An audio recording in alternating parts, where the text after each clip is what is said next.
Hello friends, எப்படி இருக்கீங்க? இன்று சூரசம்ஹாரங்க முருகனுக்கு. இது வந்து 6வது நாள். சும்மா சிம்பிளாக தான் பூவெல்லாம் வச்சு பழங்கள்லாம் வச்சுருக்கிறேன்.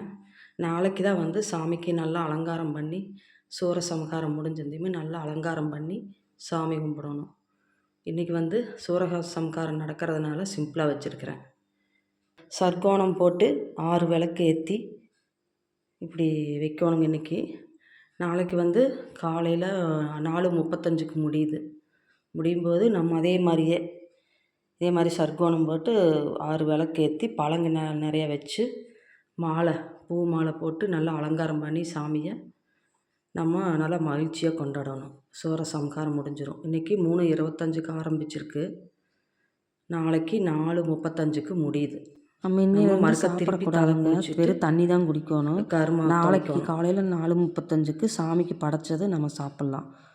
அப்புறம் நம்ம விரதத்தை விட்டுறலாம். இன்றைக்கி முருகனை வழிபடுறது ரொம்ப நல்லதுங்க.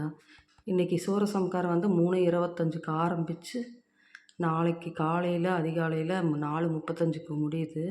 சூரனை வதம் செய்கிறது. இன்றைக்கி நம்ம சிம்பிளாக பூவெல்லாம் வச்சு பழங்களை கம்மியாக வச்சு சாமி கும்பிடணும். நாளைக்கு சாமி நல்லா அலங்காரம் பண்ணி சூரசம்ஹாரம் முடிஞ்சு திருப்பி இன்றைக்கி நம்ம காலையிலே தலை குளிச்சுட்டு தான் இது செய்யணும். அதே மாதிரியே நாளைக்கு தலை குளிச்சுட்டு அலங்காரம் சாமிக்கெல்லாம் பண்ணி நமக்கு என்ன நெய்வேத்தியம் வைக்கிறோமோ பால் பழங்கள் எல்லாம் வச்சு சாமி கும்பிட்லாம். நாளைக்கு நல்லா விமர்சனமாக சாமி கும்பிட்லாம். இன்றைக்கி சூரனை வதம் பண்ணுற நாள். வதம் நடந்துகிட்ருக்குது. இப்போது நாளைக்கு தான் முடியும்.